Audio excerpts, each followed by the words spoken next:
The Jefferson Hotel in Washington, D.C., stood like a monument to elegance and power on that crisp autumn evening. Its grand lobby, bathed in the golden glow of massive crystal chandeliers, buzzed with the energy of the political gala.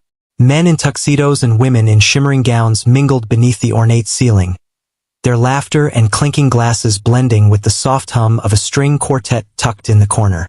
The air was thick with anticipation. Tonight was no ordinary event. It was a battlefield of prestige, where reputations were forged or shattered in the span of a single moment. Karoline Levitt moved through the crowd with the grace of a seasoned diplomat.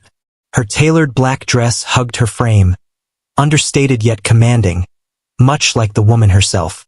As the deputy communications director for a prominent conservative campaign, she was a familiar face in DC's political circles, a sharp-minded strategist with a reputation for icy resolve. Her polite smile greeted donors and journalists alike, but her hazel eyes betrayed something deeper. A guarded intensity, a flicker of secrets kept close to her chest. Few knew of the fire that once burned within her, a passion for music that had defined her younger years before the world of politics swallowed it whole.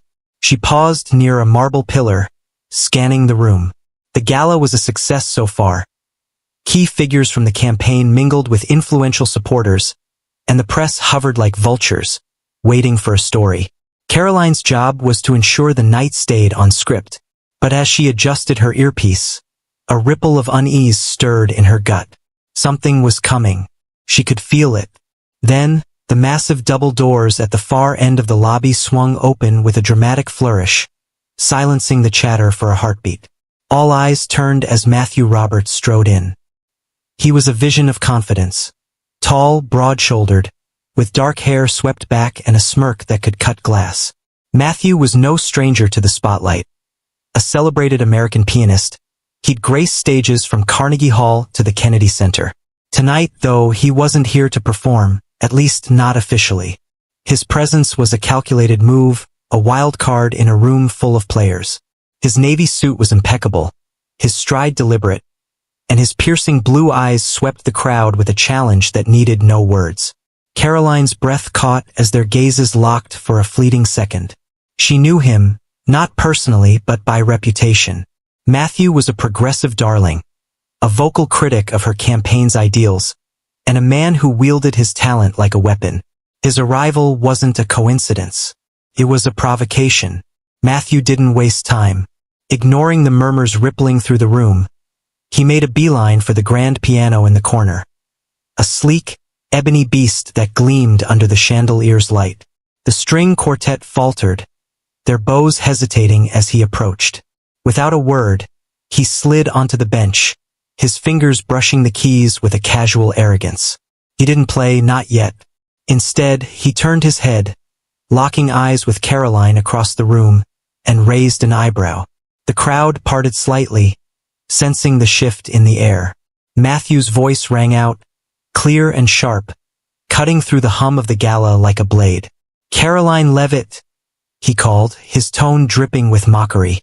"Deputy Communications Director Extraordinaire. Tell me, does your skill at the piano match your knack for spinning speeches? Or do you just pound keys for applause like you do for votes?"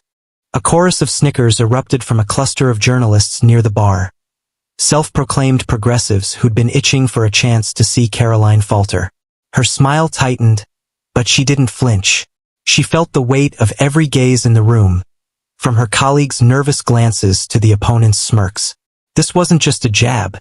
It was a gauntlet thrown at her feet. Matthew leaned back, crossing his arms over the piano. "Come on now," he pressed, his voice a taunting drawl. "Show us if there's any real talent behind those talking points, or if it's all just hot air." The words stung, sharp and personal. Karoline's pulse quickened, her mind racing. She could walk away, dismiss him with a quip, and let the night roll on. But that wasn't an option. Not with the press watching, not with her team's reputation on the line.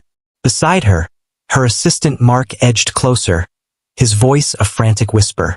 "Karoline, don't take the bait," he hissed.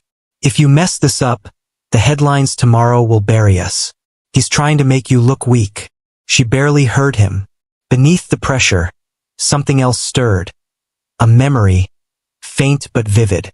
She was 16 again, sitting at the chipped upright piano in her grandmother's house in New Hampshire. The keys were yellowed, the sound slightly off, but it was hers. Hours melted away as she played, losing herself in Chopin and Beethoven. The music a refuge from a world that didn't understand her. Back then, she dreamed of concert halls, of a life defined by sound and soul. Politics had been a detour, a necessity, not a calling. And yet, here she was years later, her past buried beneath layers of duty. Karoline straightened, her chin lifting as she met Matthew's gaze. Her heart hammered, but her voice, when it came, was steady, low and resolute. "Let's see who can really sing life through music," she said. A hush fell over the room. She stepped forward, her heels clicking against the marble floor, each stride a declaration. The crowd parted fully now, forming a corridor to the piano. Matthew's smirk faltered for a split second, replaced by a flicker of unease, but he masked it quickly. He slid off the bench, gesturing to it with a mock bow. "Ladies first," he said, his tone still edged with scorn. Karoline reached the piano, her fingers brushing the cool keys. For a moment, doubt gripped her. Her hands trembled slightly, the weight of the moment pressing down. She hadn't played publicly in years, not since college. What if she'd lost it? What if she stumbled, proving him right? Then she closed her eyes, and the memory of New Hampshire flooded back. The smell of pine through the open window, the creak of the floorboards, the way the music had lifted her above everything else. She wasn't just a political operative. She was an artist. A pianist who'd once poured her soul into every note. And tonight she'd reclaim that. Matthew hovered nearby, his confidence unshaken. He tapped out a quick, showy riff on the keys, a cascade of notes meant to intimidate. "Your move," he said, stepping back with a grin. Karoline sat, her posture perfect, her hands hovering over the keys. The room held its breath. She exhaled slowly, letting the tension drain from her shoulders, and then she began. The first notes of Rhapsody in Blue spilled out, soft, tentative, like a whisper of who she used to be. The melody danced through the lobby, delicate and searching, drawing the crowd in. Then, as the piece built, her fingers found their rhythm. The music swelled, bold and unapologetic, a fusion of jazz and classical that mirrored her own duality, tradition and rebellion, restraint and fire. Her eyes stayed closed, her body swaying slightly with the tempo. Each chord was a story. The girl who'd practiced until her fingers bled, the young woman who'd traded her dreams for a cause, the fighter who'd faced down every doubter. The piano sang under her touch, its voice rich and commanding, filling the vast space with a power that silenced even the most cynical onlookers. The journalists stopped scribbling. The politicians forgot their agendas. Even Mark, wide-eyed beside her, seemed to hold his breath. Matthew stood frozen, his arms crossed, his jaw tightening as the music grew louder, more defiant. Karoline didn't see him. She didn't need to. This wasn't about him anymore. It was about her. The climax hit. A torrent of sound, wild and free, echoing off the walls. Her hands flew across the keys, precise yet passionate, every note a rebellion against the box she'd been forced into. And then, as the final chords rang out, she let them linger, the resonance hanging in the air like a victory cry. Silence followed, thick and electric. Then the room exploded. Applause thundered through the lobby, a wave of sound that drowned out everything else. Shouts of bravo and incredible rose from the crowd, hands clapping furiously. Karoline opened her eyes, blinking as if waking from a dream. She stood slowly, her chest heaving, and turned to face the room. Matthew clapped too, though his smile was tight, his eyes narrowed. "Not bad," he said, loud enough for those nearby to hear. "For a deputy comms director, anyway. Don't let the music distract you from the real game." She met his gaze, her own smile cool and unwavering. "I don't need to," she replied. "It already spoke for me."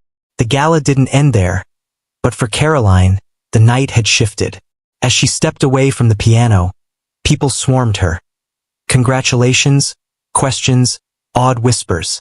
The press scribbled furiously now, their pens racing to capture the moment. Her team, initially stunned, rallied around her, Mark grinning like a kid on Christmas. By morning, the story was everywhere. Twitter lit up with hashtag Karoline Levitt and hashtag Keys of Courage, clips of her performance racking up millions of views.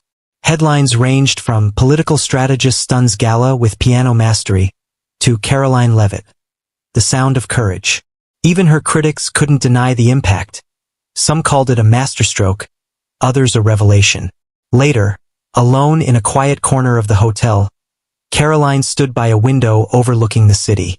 The lights of DC twinkled below, a constellation of power and possibility. She replayed the night in her mind. Not just the performance, but the feeling of reclaiming a piece of herself she'd thought lost. Tonight, she whispered to the glass, I proved passion beats prejudice every time. Karoline Levitt and Matthew Roberts became a tale told in DC circles, a clash of wills that transcended politics. It wasn't about left or right, but about the courage to stand up, to show the world who you are when the stakes are highest. For Karoline, it was a reminder that talent and heart could break through any barrier. And you, what's your hidden symphony? What part of yourself have you buried, afraid of judgment? Maybe it's time to step up to your own piano, to play your truth loud and clear.